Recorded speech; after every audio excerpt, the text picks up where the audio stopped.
Magandang araw mga lods. Ayan. Ayan yung gaya na sabi ko sa inyo ng isang nakaraang vlog natin.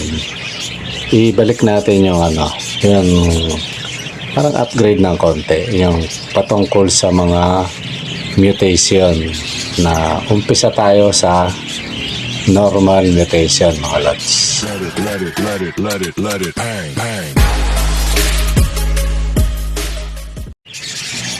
Ayun mga lods, gandang umaga sa inyo. Kung anong oras dumating sa itong video na to. Siguro habang nagsasalita ako, ilalagay ko na lang yung yung mga sumali sa Totally nasa 10 person sila. Pero iba-iba yung taya nila mga lods. Ayan, 10 person. Pero 25 lang kasi yung entry mga lods kaya binabase ko sa halimbawa isang person parang 3 ganon, bali 300 kasi sa 300 12 entry yon kasi 25 pesos nga 12 entries yon. Ngayon habang nagsasalita siguro ako i-plus ko na lang yung mga pangalan nila para mapaiksi natin yung tapos mga lods, sali na kayo para maabola na natin to kasi malapit na. Ang petsa ngayon 23 ng April. Ayan, so sa katapusan, bago magkatapusan mga lods, ko na to siguro mga 29 lang ko na to, baka stop ko na kasi mag-i-edit pa tayo i-arrange pa natin to, diba, yung mga letra yung para sa i-arrange natin yung mga pangalan, yung mga kasali. Tapos uulitin ko mga lods, pag hindi natin nakuha yung tamang bilang dito ng entry o ng person, sabi nga nung wag daw akong bumasi sa ganun din naman yan lods, binabanggit ko rin naman yung yung kung ilan yung kagaya ni Vincent Viñarao 12 sa 25 per entry 300 na lang yun, alam na ng mga kalods yun, mga kwentada. Totally ito hindi ako nagkakamali, nasa 1.3 kung sa price nya nasa 1.3 pa lang tayo mga lods, kaya mababa. Kung isasama natin yung sa libre, mababa siya lods kasi yung tatlong pares, ayaw ko lang sabihin dito yun, maganda yung presyo nun kung alam na mga bumibili yun o plus yung libre, di bali 4 bumamasahin pa natin yun, 4 na pares bali, kaya talo yun, talo yung price na yun lods kasi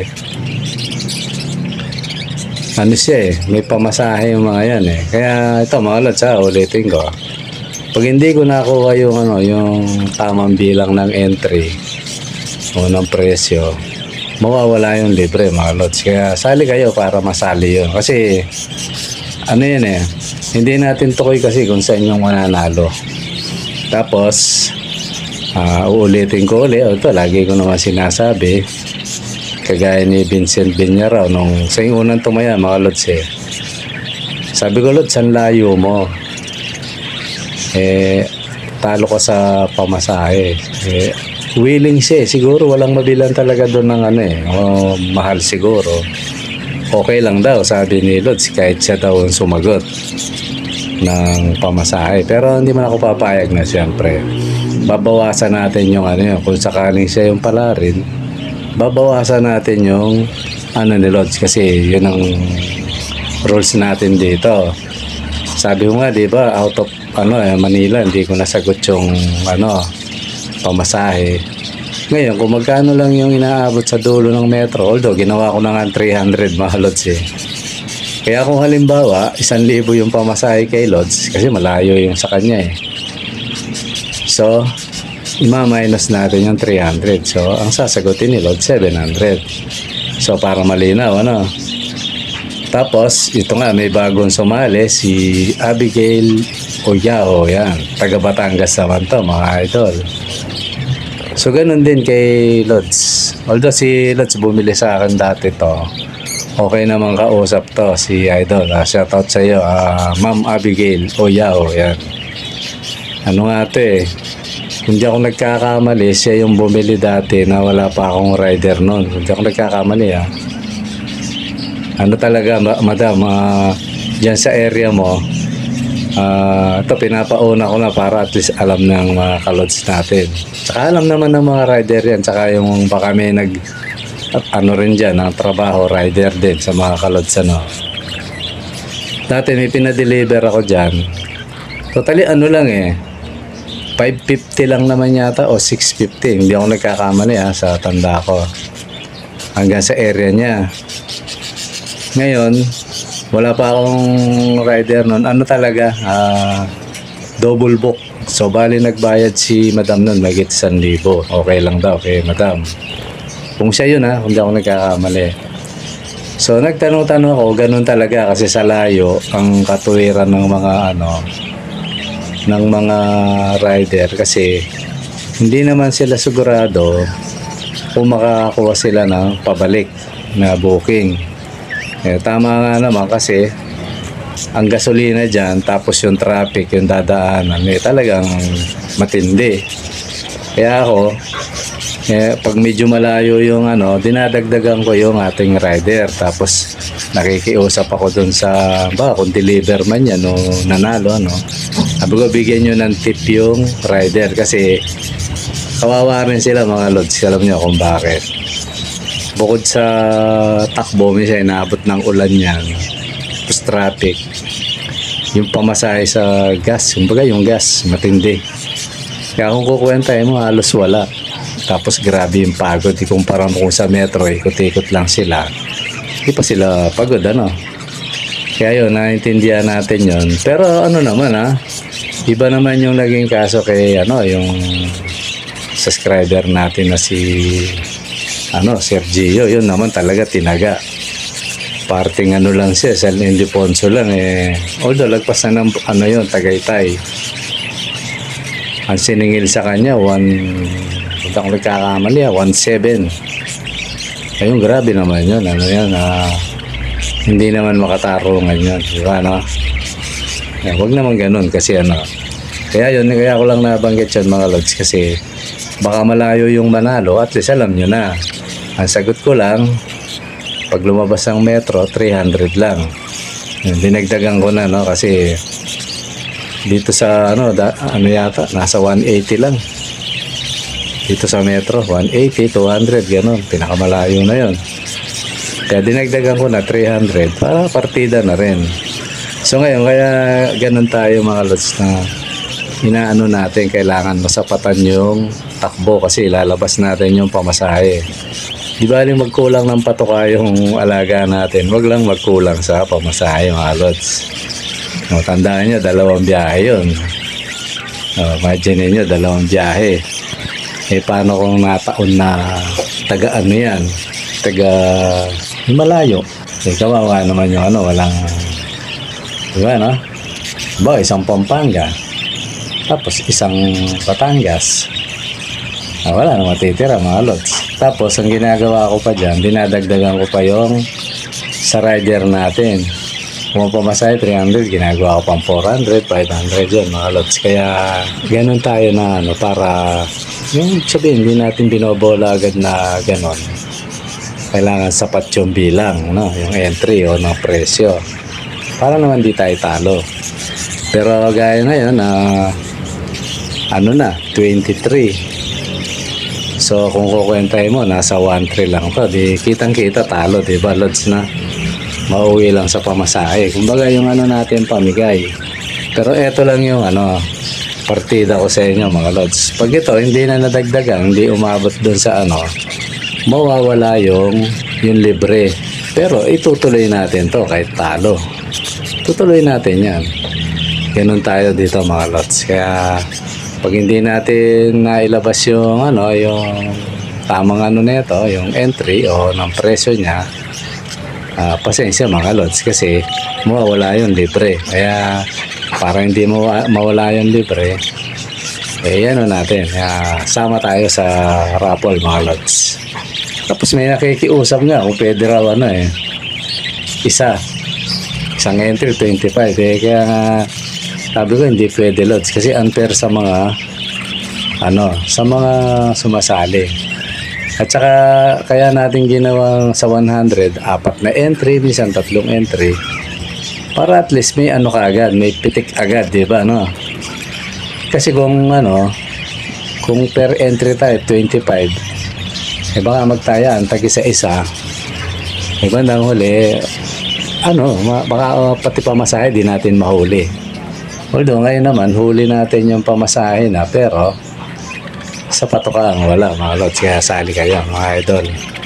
So nabanggit ko naman na yung mapapanalunan nyo, mga opaline, di ba lamang ang opaline dun mga lods Tapos baka magbigay ako ng mature dyan, di ba mamili na lang kayo, bata o mature dyan, pero siyempre gusto nyo mature, di ba Tapos spangle or dominant, di ba or yung spangle sure ball yun, yung or yan yung kagaya ng kremi may possible na mga ganon ang ibigay ko sa inyo, pero pag sinuwerte kayo ibigay ko na rin yung mga ganon mutation mga lods. Siguro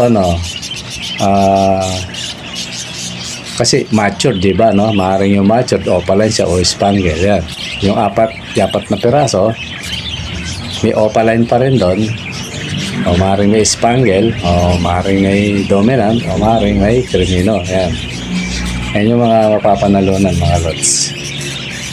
Ganun yung natin, kaya sali na kayo mga lods. Ngayon tayo ang natin ngayon mga lods, iwanan natin yung itatopic natin yung patungkol sa normal mga lods. Yan yung nakikita nyo sa monitor, yan yung basta kung nag-roll yung camera yan normal. Ibig sabihin ng normal yan ano itsura niya, yan makapal yung baring, sabihin mga guhit. Tinatawag din yan mga lods, zebra parakeets. Yan. Kaya tinawag na zebra parakeets kasi nga yung maraming barig niya, puno yan yung ulo niya. Tapos karamihan sa normal white face. Yan. Pero may mga yellow face din dyan. Pero halo na siya, may white face, mayroong yellow face. Yan, ganun lang yung itsura ng normal mga lods. Tapos nag-originate sila sa Australia mga idol. Ayan, Australia sila nag-originate. At naging pagkain din sila nung araw dyan ng mga katutubo. Mga katutubong Australiano. Ayan. Kaya, siya? Kasi nung araw naman kahit ako naranasan ko sa Pampanga hindi naman alaga talaga yung ginagawa namin kinakain namin yung yung ibon mga lods. Pag nahuli, kinakatay, kagaya ng mga pugo, tikling, minsan may magandang ibon, kinakain yun. Kaya yun mga idol, ang parakeets, hindi siya original sa Pilipinas. Nanggaling siya sa sa Australia, kung di ako nagkakamali Yan, katutubo siya sa Australia. Maring nagkaroon na rin sa iba't ibang ng bansa. Kasi nga may nag-import na kasi naging siya, paboritong kainin siya ng parang may kaya sa buhay. Naging special siya. Hanggang sa tuluyan ng naiban yan kasi nga nangangamba yung na baka malipol. Ayan mga lods, yan ang history ng parakeets. Tapos maraming nagdala-dala sa ibang bansa para pag-aralan naman. Ayan, doon na nga mag-uumpisa yung mutation. Kaya sa ngayon, ang i-introduce muna natin yung normal mutation. Yan. Yan mahirap tingnan yung normal mga lods. Yan yung normal. Siguro habang tumatakbo yung camera pinapakita ko kung ano yung normal yan. Meron tayo yan sa aviary. So yun lang mga lods, yung normal. Yan yung unang episode natin kung ano ang itsura ng normal. At sa nag-originate ang parakeets na yan, siya nag-originate sa Australia. Yan. Yan yung ano natin mga idol. At maraming katawagan dyan, di ba? No? Kagaya ng na natin na napaksana natin dati, tinatawag din yan na bat parakeets kasi yung yung paniki kumbaga, kasi nakabitin yan halos minsan pag may masasabitan yan nakasabit, kaya lang hindi pa baligtad mga lods yung tuka nakasabit yung tuka nila yan. Kaya tinawag na bat parakeet. Tapos tinatawag din silang grass parakeet. Yan. Kasi mahilig sila sa sa damo. Totally tong mga to vegetarian Diba Although karamihan naman sa ibon vegetarian. Kasi merong ibon mga lods carnivorous, diba Kagaya ng agila, lawin, ng owl, diba marami hindi lang marami karamihan may mga carnivorous, merong mga vegetarian niya. Kabilang sa vegetarian yung parakeets. Kaya tinatawag din silang grass parakeets. Ayan mga lod, siguro yan muna yung natin kung ano ang itsura ng isang normal parakeets. Yan. At sali na kayo mga lods para maibola natin kasi totally hindi ang tigil natin siguro baka 29 kasi i-edit ko pa yan kaya sali na kayo para totally kung 29 ko yan ilang araw na lang mga lods, tingnan natin kung ilang araw na lang. 1, 2, 3, 4, 5 days mga lods. So may 5 days pa kayo mga lods. Yung iba dyan mga lods yung may mga parakeet na support tayo mga idol para sa ating mga kids. Kahit pa 100 lang yan, makakatulong yan sa ating mga ibon mga lods. Okay mga lods, siguro hanggang dito muna. At muli kung may nasabi na akong mali, normal yun. Minsan na-split tank tayo, minsan namamali tayo ng hinuha. Ayan, sa Tagalog ay sa English yun yun, normal naman sa pagbablog yun mga lods. Pero ang malinaw doon yung punto. Yan. Diba ang tawag ko ron suma total. Yan. Hindi actually. Kumbaga suma total o totally ang target natin o ini-introduce natin o binablog natin kung ganyan topic natin normal. Yun ang malinaw doon. Maipakita natin yung normal. Suma total.